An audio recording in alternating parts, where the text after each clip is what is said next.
Olá, boa noite, pessoal. Tudo certinho. Vamos aí, então, mais uma live para o senhor. Para mim, a primeira, acredita? É a sua primeira live, a senhora está perdendo a virgindade comigo. Virtualmente, essas questões aí de tecnologia, não muito afeta, não. Mas o pessoal da Granju fez esse convite e recusaram, né? Nós... Não, está sendo muito legal. Parece meninos sensacionais. Eles mandaram mensagem para mim, ficaram muito preocupados, toda um cuidado que eu achei louvável. Fico muito feliz em ter. É bom ver a juventude atuando nessa forma e preocupada em poder produzir conteúdo de qualidade, discutir questões importantes, e eles são seus fãs, né? Eles assim, falam com muito carinho da senhora, então para mim vai ser uma oportunidade muito legal da gente interagir nesse período da pandemia. A gente sabe ficar brincando, né? Eu já fiz mais de 280 lives, então eu me coloquei à disposição, me tranquei aqui onde moro desde março, e aí abri minha agenda e de repente bombou. Eu estou aqui administrando hoje as pessoas. É engraçado porque eles marcaram com antecedência, isso é muito bom, porque agora estão marcando live agora para fevereiro de 2021, porque eu estou tentando pelo menos limitar uma por dia, né? Porque eu estou na magistratura, no magistério, então a gente eu gosto de servir, sabe? Mas a gente precisa ter um mínimo aí de parcimônia, na verdade, de ponderação para conseguir obter o resultado. Mas está sendo uma oportunidade muito legal de interagir com pessoas que talvez eu não tivesse num período de normalidade, mas quero dizer a todos e todas a minha satisfação de bater esse papo aqui, conversar com vocês e colocar à disposição. Podem entrar em contato no meu Instagram, né? O meu Instagram é R Pamplona Filho. Que siga a gente, divulgue aí também o Granju, empresa Júnior, né? Sigam aí o perfil do Granju e também ter a oportunidade também de divulgar também meus canais no YouTube, porque quase todas as minhas lives eu consegui fazer o download, colocar. Eu tenho dois canais, o canal Pamplona e o canal Papeando com Pamplona. Qual é a diferença? No canal Pamplona é o conteúdo exclusivo, então são dicas que eu gravo, aulas, tipo de coisa que único e exclusivamente da minha titularidade, e eu publico lá. E no canal Papeando eu publico material que é compartilhado. Então, inclusive esta live, a minha intenção é que eu faça o download, coloque lá no canal Papeando, vai ser uma oportunidade muito legal. E em relação a essa questão do lidar com a tecnologia, tenho para a senhora para ficar absolutamente tranquilo, né? Eu estou brincando que eu fiquei, a quantidade de colegas, amigos que perderam a virgindade das lives comigo é impressionante. O Anderson Cherami fez a primeira da vida dele comigo, Gustavo Tepedino também, a Ana Brochado também, a Luciana Barzotto, e hoje já está todo mundo se soltando. Então não tenho a menor dúvida que a senhora Magia Menugia vai estar aí fazendo live a rodo e os meninos do Granju super conversar, porque é uma frase que eu digo comumente nas minhas lives. Eu acredito, é a minha ideologia, a minha visão de vida. Eu sigo uma máxima de Gandhi, né, que é: quem não vive para servir não serve para viver. E através das lives eu tenho servido a comunidade jurídica. Então será um prazer trocar impressões com a senhora sobre os pontos que nós conversamos aqui, mas abrindo total possibilidade de participação. De minha parte, pode deixar as perguntas, o chat ao vivo, aí o pessoal poder perguntar, fazer manifestações. Para mim é ótimo. E, mais uma vez, reitero, me sigam lá no Instagram, vai ser um prazer interagir com todos e todas. Já que a senhora está começando primeira live da vida, vou dar umas dicas. Já vou fazer aula de live, né? A senhora pode escrever aqui na parte do comentário o tema da live. Depois que a senhora escrever e disparar, a senhora clica no comentário. Isso, por exemplo, tema em tempos de pandemia. Aí a senhora clica em cima, na verdade nem precisa. A Daniela a Torre escreveu isso aqui. A senhora pode clicar nesse momento, que a senhora é a anfitriã, clica em cima do comentário da Daniela, vai vir uma opção, fixar comentário. Aí isso já vai ficar aqui embaixo, aí comentário. Segunda coisa, uma dica que é interessante para o pessoal que está nos assistindo, é dizer, olha, quem puder, clica nos coraçõezinhos aí do lado, porque os coraçõezinhos é uma coisa interessante.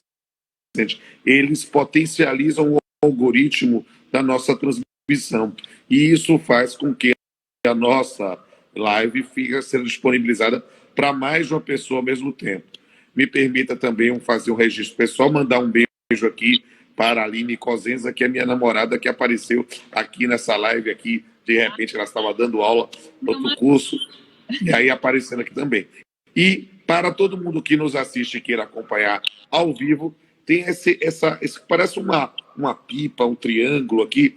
Quando vocês clicam nesse aqui, vocês podem encaminhar a transmissão ao vivo para os seus contatos. E isso é ótimo. E é bom saber que, olha, a Daniele já está...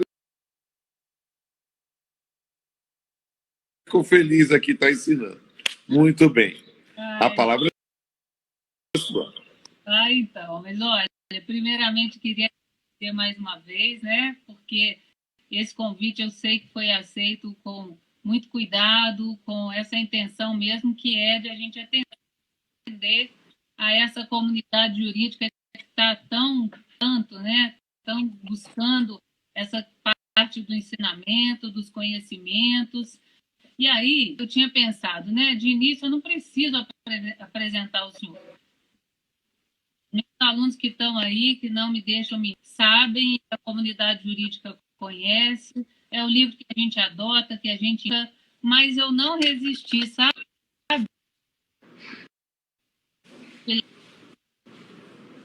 Lá na descrição do Instagram e achei curiosa a forma como juiz, pai, Bahia, né? Boxer. Né? Ó, eu estou achando o máximo.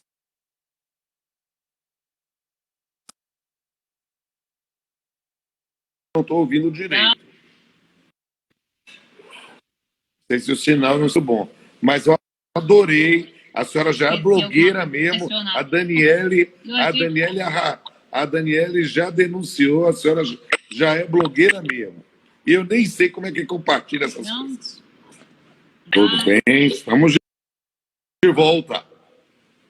Tá. Mas vamos dar a nossa conversa sobre o nosso tema. Lembrando até que quem pediu o tema, quem citou esse tema, foram os alunos. Imagino, porque não só por a gente estar vivenciando esse momento inusitado, né? Então, o direito é sempre muito dinâmico, né? Eu estava olhando e vi que a gente já tem, só na seara da União, 1.838 normas. Tem todo um novo cenário, juntamente com o cenário que a gente já vive pessoalmente, né, de readaptação. Está aí a live que não nos deixa mentir, virou febre nacional. Tá? E aí a gente fica nisso, pensando como é que o direito se comporta nessas situações. E a primeira coisa que me veio à cabeça, assim, para a gente iniciar o nosso papo, era justamente para até os alunos já ficarem ligados nisso, a classificação da pandemia, né? Estão falando que está bem, mas então a gente estava falando a questão a respeito de se tratar de classificação, de coisa que a gente esteja trabalhando com algo que seja chamado de caso fortuito ou de força maior. Agora a voz está ok? Beleza.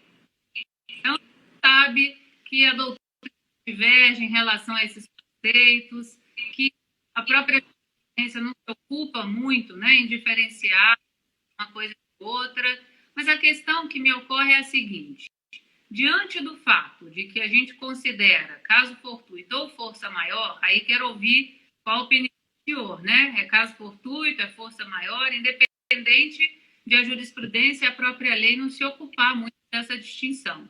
Mas a partir disso, a gente sabe que tem consequências, né? Estamos vendo aí a questão relacionada à responsabilidade civil do devedor, né? Artigo 393 do Código Civil, mas a questão que me ocorre ainda mais especificamente é justamente seria uma autorização, ou como diz aí Pablo Stolz nas suas lives também, seria salvo-conduto para deixar de pagar as nossas obrigações, para entrar no inadimplemento de forma advertida?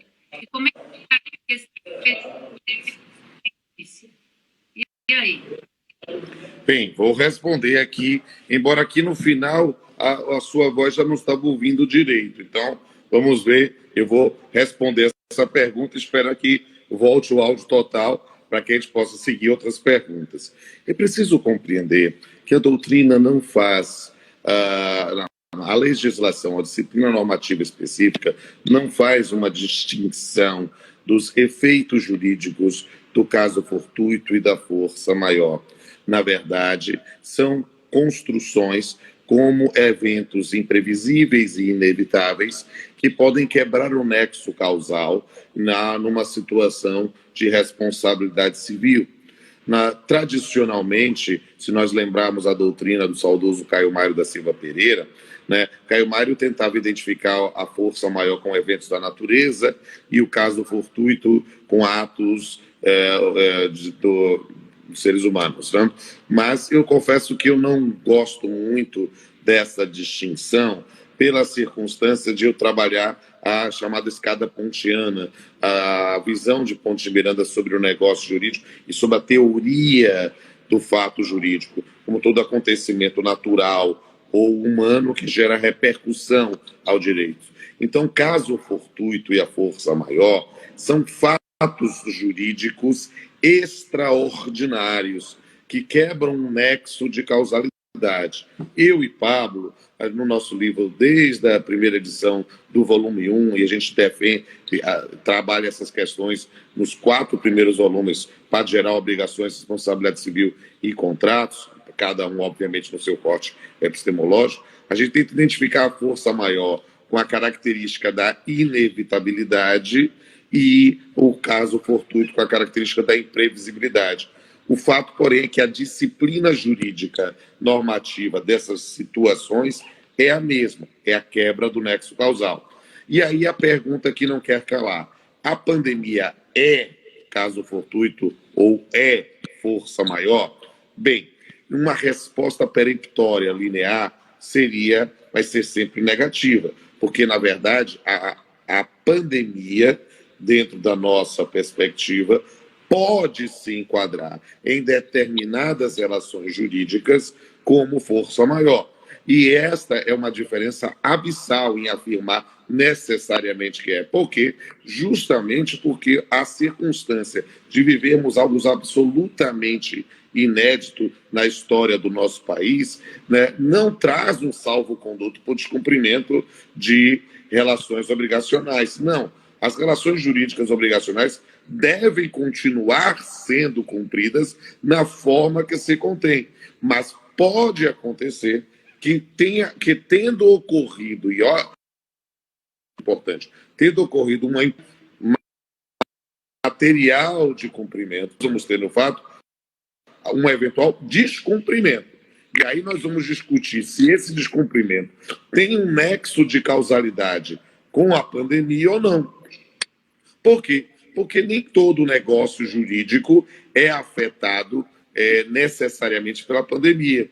Estamos todos na mesma tempestade, mas não estamos todos no mesmo barco. Ninguém pode achar, em sã consciência, que as entidades financeiras, que os mercados, as farmácias, as empresas de delivery estão passando por uma dificuldade sobrenatural em ficar no caso concreto. E mais do que isso, é preciso entender que a pandemia não autorizou, mesmo reconhecida como situação de força maior, não é algo automático, perlim-pim-pim. Para perlim-pim-pim é da minha idade. Por realidade dos nossos alunos, seria uma Avada Kedavra, ou Cruciatus, ou Spectro Patronum, lá do Harry Potter. Uma palavra mágica que fizesse cessar os efeitos. Não, nós vamos ter uma chance de ouro para poder aplicar em determinadas situações a teoria da imprevisão, a cláusula rebus sic stantibus, e permitir uma rediscussão do pactuado. Lembrando sempre que a teoria da imprevisão entrou no nosso ordenamento jurídico, genericamente falando, né, como direito positivo, com o Código Civil de 2002, com o nome de resolução por onerosidade excessiva.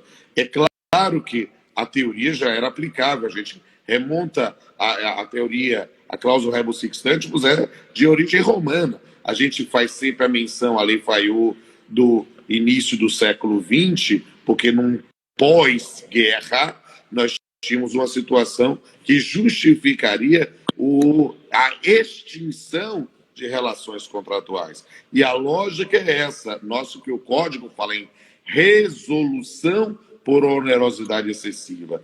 É em homenagem à teoria do fato jurídico, numa ideia de um princípio da conservação do negócio jurídico, que temos a possibilidade de quem foi beneficiado por um desequilíbrio contratual fazer um complemento. Confesso à senhora que eu não tenho a menor simpatia por essa, digamos, essa pandemia de ações que temos visto em todo o país. As pessoas querem dizer, não, eu não quero pagar, eu quero um desconto de 10, 20, 30, 50. Não, a pandemia é uma oportunidade para que as partes possam se empoderar e expondo as suas situações dentro da boa-fé objetiva, rediscutir o contrato.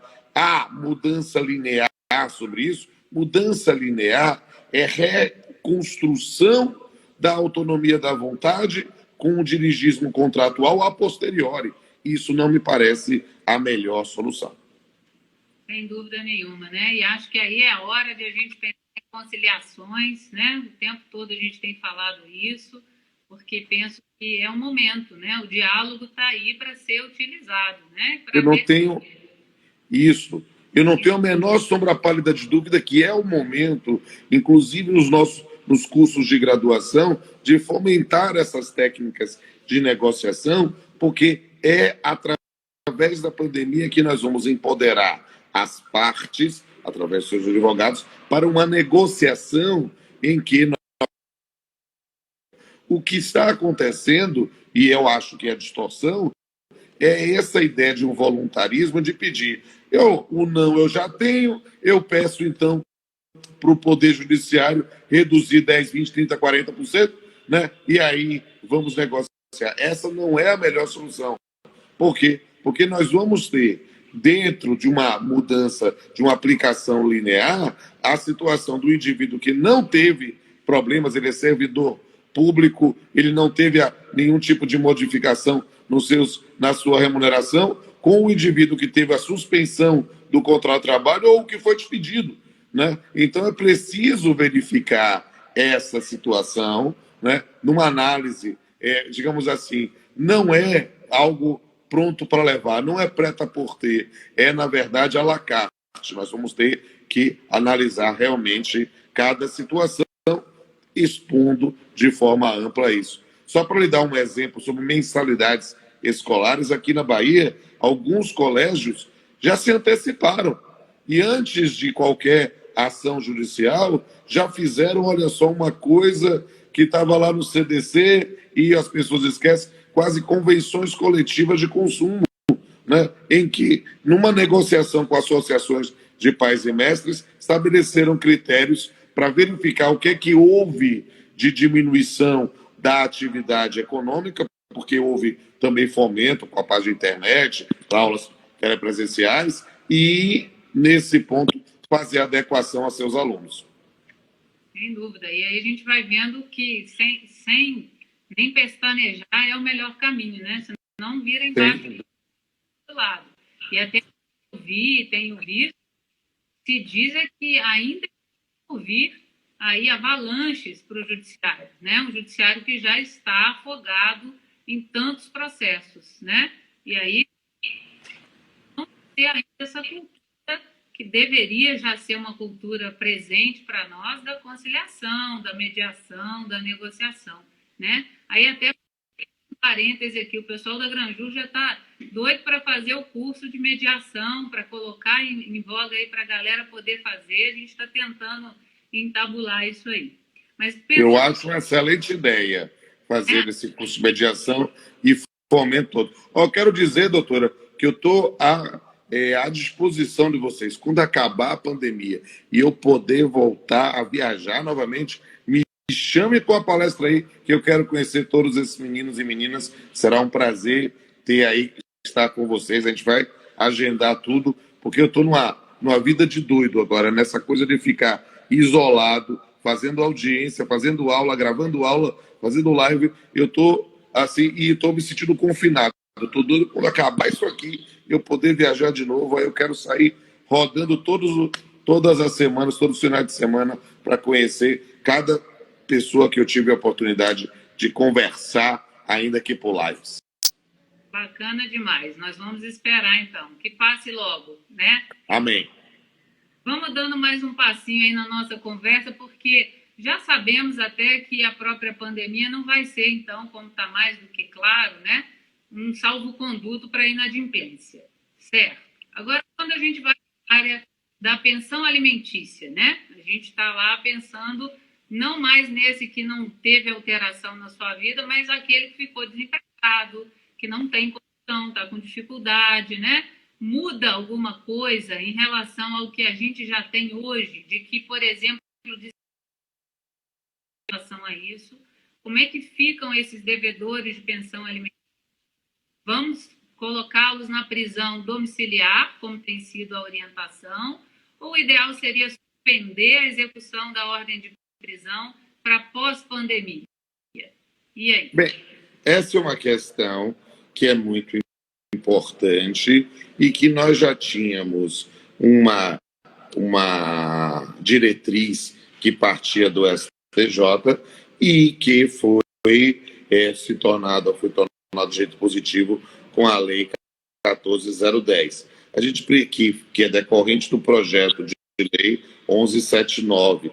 A gente precisa explicar essa questão, mas eu vou explicar a questão em termos de pandemia, mas também abrindo os horizontes para os nossos estudantes, né, para os nossos e nossas estudantes, talvez exortar um pouco a dialética na reflexão sobre essa questão, que acho que, na prática, pensando assim, por termos puramente pragmáticos, ela está, na prática, muito mal equacionada.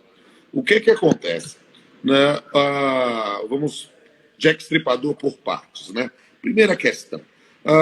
Com a questão da pandemia, né, ficou-se o chavão, o bordão, o ditado é fique em casa.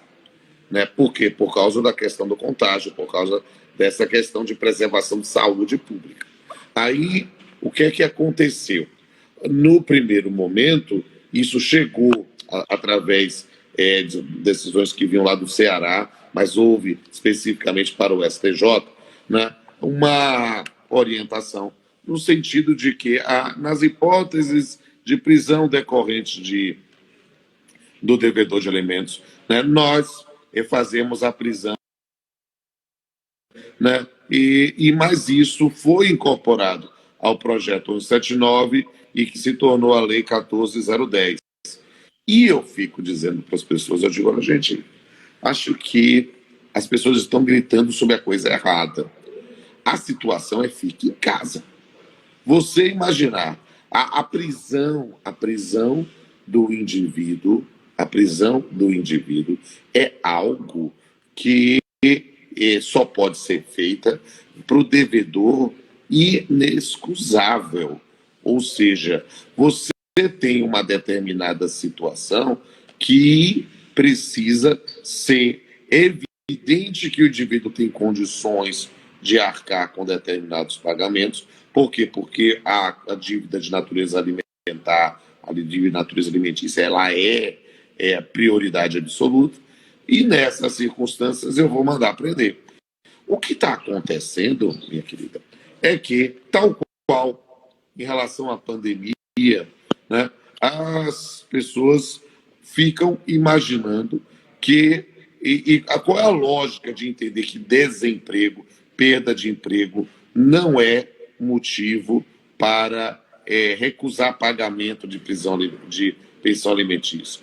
É justamente essa lógica simplista que as pessoas fazem dessa questão. É a mesma coisa de dizer que a pandemia justifica descumprimento. Não, não justifica. O desemprego não justifica. Por quê? Porque o indivíduo pode ter outras fontes de renda. O indivíduo está, nesse ponto, dependendo de alguém.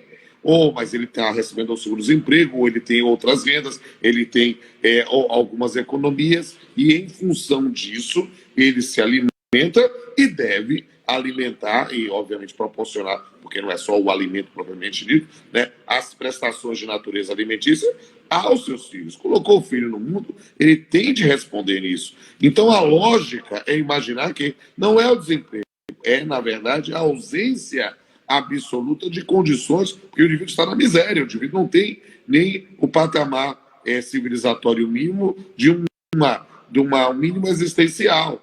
Fora essas circunstâncias, o indivíduo deve fazer. Agora, perceba, por que as pessoas querem tanto mandar prender? Por quê? Porque a ideia, toda a simbologia da prisão e todo o caso faz com que as pessoas se apavorem. É, na verdade, um resquício e cabe exercer a autoridade e sim o autoritarismo. Ora, meus colegas magistrados da Justiça Comum têm que aprender a usar o Bacenjude. Ficar com essa coisa de mandar prender, bloqueia os ativos do indivíduo. Não, então ele não tem conta corrente. E ele tem dinheiro de onde? Está no colchão, é isso? Você está imaginando que em 2020 a pessoa está com dinheiro no colchão? Não, ele tem dinheiro para receber em fulano de tal. Penhora crédito terceiro. Ou seja, você pode, nessa circunstância, descobrir o credor dele, penhora o crédito. Agora, o que é que as pessoas ficam querendo? Uma solução imediatista.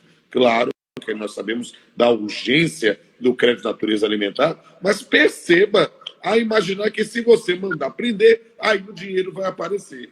Se mandar prender, o dinheiro vai aparecer, nós não teríamos prendendo ninguém.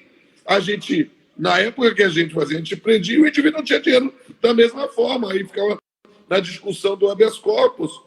Então, é preciso resolver problema e não buscar fórmula mágica. Nós temos que, na verdade, dar mais efetividade à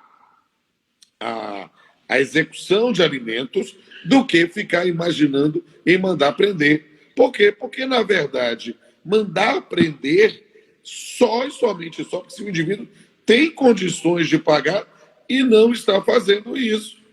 Ora, se o indivíduo tem condições de pagar, por que você não bloqueia logo as contas dele? Então é muito mais rápido fazer isso. Eu digo isso porque eu sou professor de direito civil, né? Concursado, professor de direito civil, mas sou juiz do trabalho. Então eu sou um despudorado na utilização do Bacenjude. Eu faço bloqueio de Bacenjude todo dia.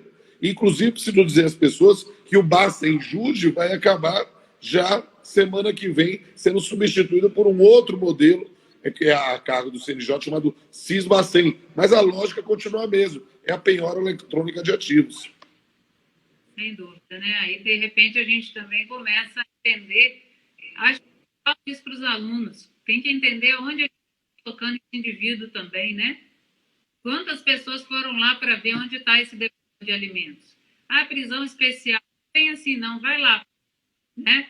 Então, tem que ser pensado, sem dúvida nenhuma. E quando a gente... Eu estou ouvindo a senhora muito mal, viu? Eu vou tentar... Vê se melhora, mais perto um pouquinho. Continua igual? Vamos embora. Vamos lá. Então, pensando ainda nessa seara do direito de família, das relações, né, também a respeito de abandono afetivo, né? Fico eu pensando que a pandemia, mais uma vez, servindo de para muitas pessoas acabarem se distanciando, uma distância que às vezes já era, né, vivenciada de alguma forma, mas aumentando cada vez mais com essa pandemia, né? Antes até de ouvi-lo, eu fiquei pensando que está cortando, né? Está cortando um pouco. Vamos falar Mas devagar. fala mais perto para tentar te ouvir. Vê se assim melhora. Mas em relação ao abandono afetivo, né? Primeiro, o que seria, porque a gente às vezes fica com aquela ideia de que é a de determinar que alguém ame outra pessoa. Era o esperado, né? Que um pai ame um filho, mas a gente sabe que é questão relacionada. Bem, o que eu posso lhe dizer, minha querida, é que nós temos medidas para amenizar os riscos de um abandono afetivo ortodoxo e do abandono afetivo inverso. Mas nesse momento é possível sim nos valermos de, não digo de lives, mas de videochamadas, de formas em que nos permitimos, nesse ponto, ter pelo menos num contato em que há um manifesto de carinho. É um período muito complicado, é verdade, e principalmente estimular as pessoas a exercitar o carinho e o respeito a filhos e ascendentes. A gente tem quase um arquétipo de mulheres que acabam criando falsas memórias nos filhos e acabam deixando os pais sem contato.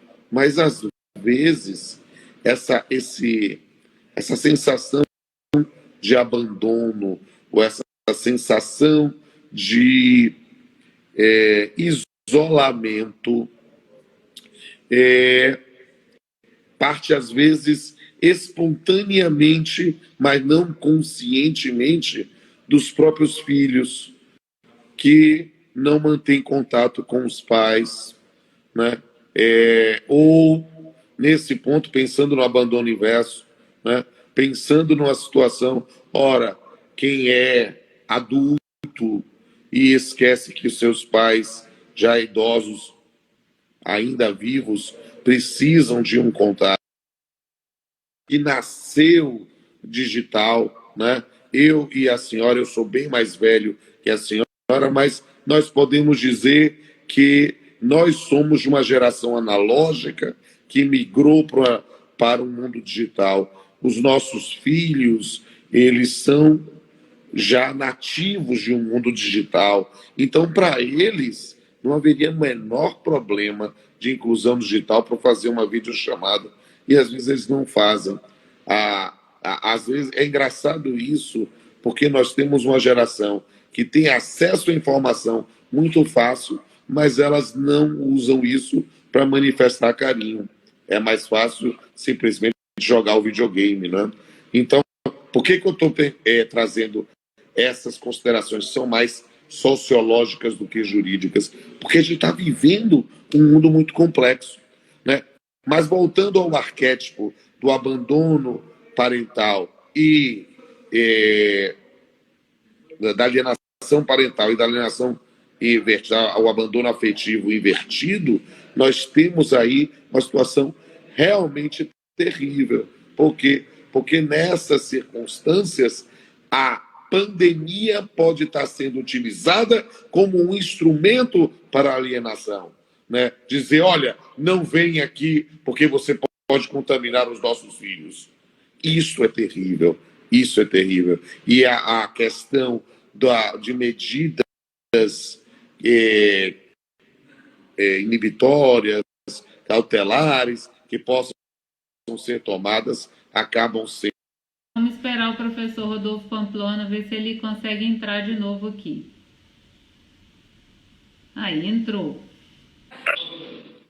Vamos lá. Eu estava ouvindo a senhora perfeitamente antes de eu entrar.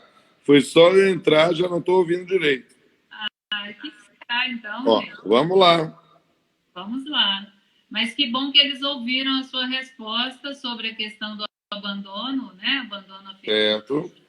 Abandono afetivo inverso. Eu não consegui ouvir, fiquei só vendo, né? Mas, de qualquer forma, é um ponto que a gente tem muito que pensar, né? Espero que vá mesmo, que agora a gente consiga seguir aí. E com relação a essa questão, eu não ouvi a resposta, assim, é possível, então, a gente falar que a pandemia, a parte que eu consegui ouvir, né, o senhor está falando da questão da tecnologia mesmo. Agora eu me pergunto, e quem não tem acesso à tecnologia? Como é que fica esse contato mesmo com o isolamento social, né? Essa é uma questão que realmente é a pergunta sem resposta. Por quê? Porque se não há nesse ponto como fazer o contato, não há como pensar em deslocamento, há cidades que estão em lockdown, há outras em que houve a flexibilização disso, enquanto não se permite um deslocamento com as medidas de cautela, é uma situação em que muitas vezes vamos ter uma pandemia sendo um instrumento para alienação parental. É preciso muito cuidado. E aquela frase básica, no direito, a menor diferença de fato gera a máxima aplicação do direito. Então, a máxima diferença. Então, é uma situação de análise de caso concreto e o Poder Judiciário tem que ser acionado.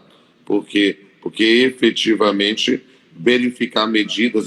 Só para dizer, eu fiz tantas lives aqui sobre essa questão, por exemplo, já me disseram pessoas em que o pai e a mãe moravam na mesma rua, próximos, né? E aí o pai querendo contato e a mãe diz, não entra aqui por causa da pandemia. Então, verificar. E ainda mais nesse período de paranoias e de fake news e do indivíduo dizer o que é que pode, o que é que não pode, o que é que cura, o que é que não cura, o que é que se pode fazer, o que fazer, a gente acaba tendo problemas seríssimos nesse ponto. Né?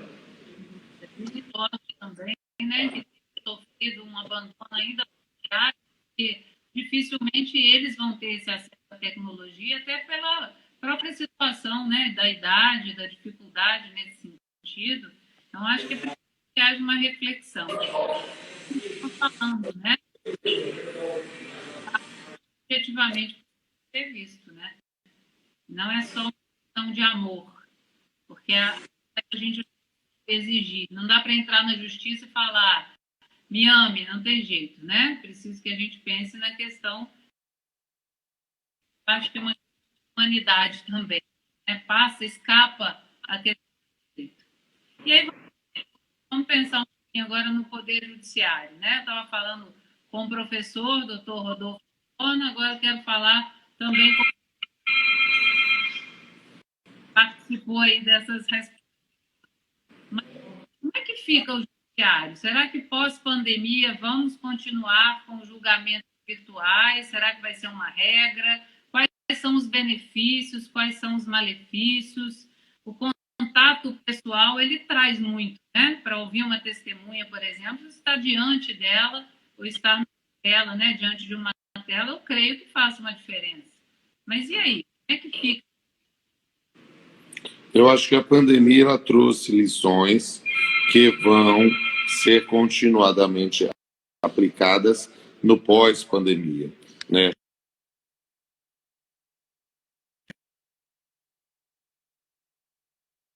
é que, tal qual Lulu Santos e Nelson Motta, nada do que foi será de novo do jeito que já foi um dia, tudo passa, tudo sempre passará. E se a pandemia vai passar, imagino que algum dia passará, há aprendizados da pandemia que não podem ser desprezados. Um delas, um desses aprendizados é justamente as audiências telepresenciais e os julgamentos virtuais. É claro que com uma retomada de atividades presenciais, nós vamos voltar às nossas audiências em família,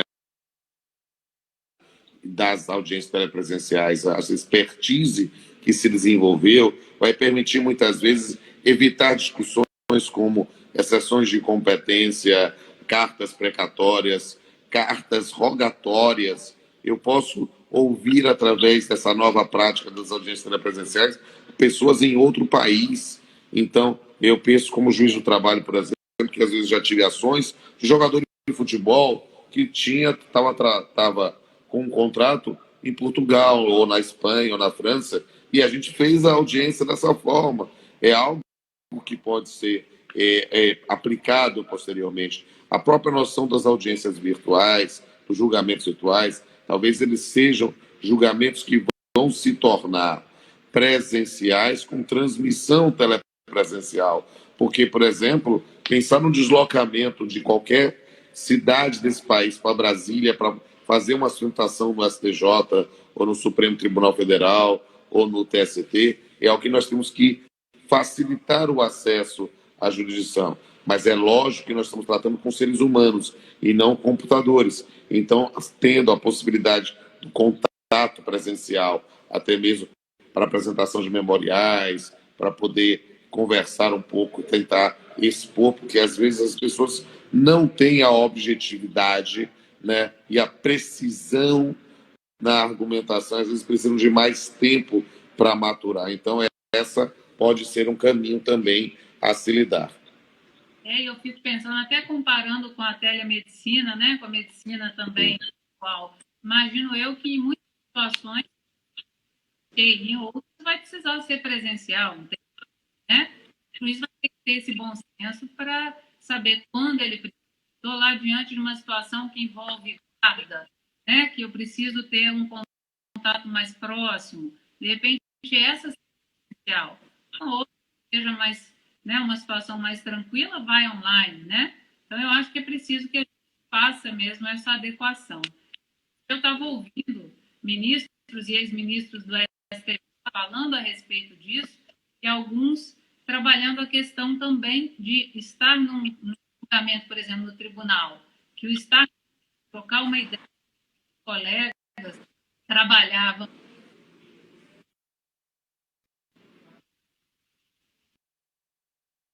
O que eu penso é que a minha fala dessas coisas, essa foi até uma live também, foi justamente a que falava que o futuro do judiciário está muito mais na conciliação, na mediação, está mais em a gente focar na autoconstrução do que propriamente nos julgamentos virtuais, embora eles tenham vindo para até a possibilidade de não parar tudo, né? Mas hoje, se a gente não tivesse a possibilidade da tecnologia trabalhar em nosso favor, né?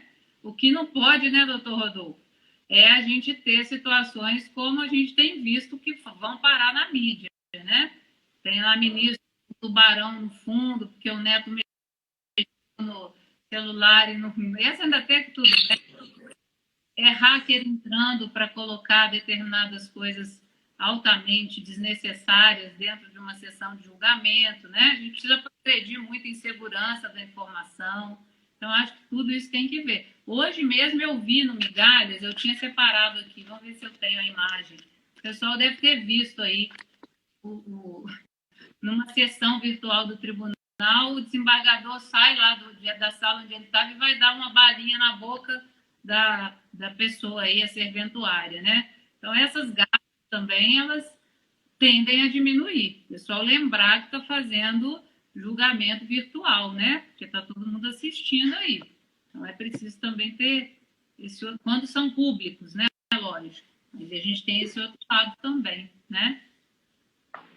Eu não tenho dúvida Na verdade, eu sou mais condescendente com algumas dessas coisas, né? A hipótese lá do desembargador com a imagem do tubarão que o Neto colocou, ou pessoas que estão com o terno por cima e de bermuda embaixo, né? Às vezes as pessoas não estão acostumadas ainda com essa transmissão virtual. Isso não é algo fácil. Eu tenho feito audiências e não é fácil lidar.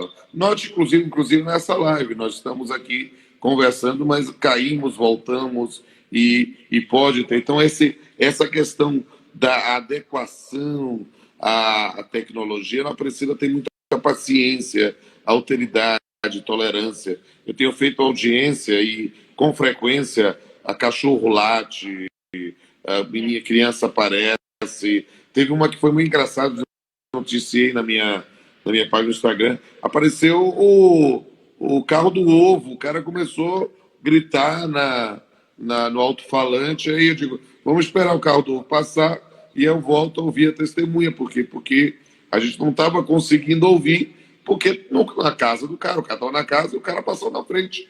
Então, é preciso, às vezes, entender esse lado. A gente precisa, porém, o outro lado que a senhora falou, que é muito importante. A gente está vivendo, e não é algo da pandemia, nós estamos vivendo, pelo menos desde a última eleição presidencial, né, uma vivência de um país dividido, de discurso de ódio. E isso é muito complexo. Precisa aprender a combater isso. Portanto, as pessoas ainda exercem esse ódio através do uso da tecnologia, né? Invadindo sessões, às vezes seminários, webinars, para fazer discurso racista, homofóbico, misógino. Então, é preciso aprender a lidar com isso e aprender a combater na medida em que nós fomos evoluindo na tecnologia. Mas para o ato ilícito, não há blindagem, não há limites para a criatividade humana quando quer fraudar direitos. Então a gente precisa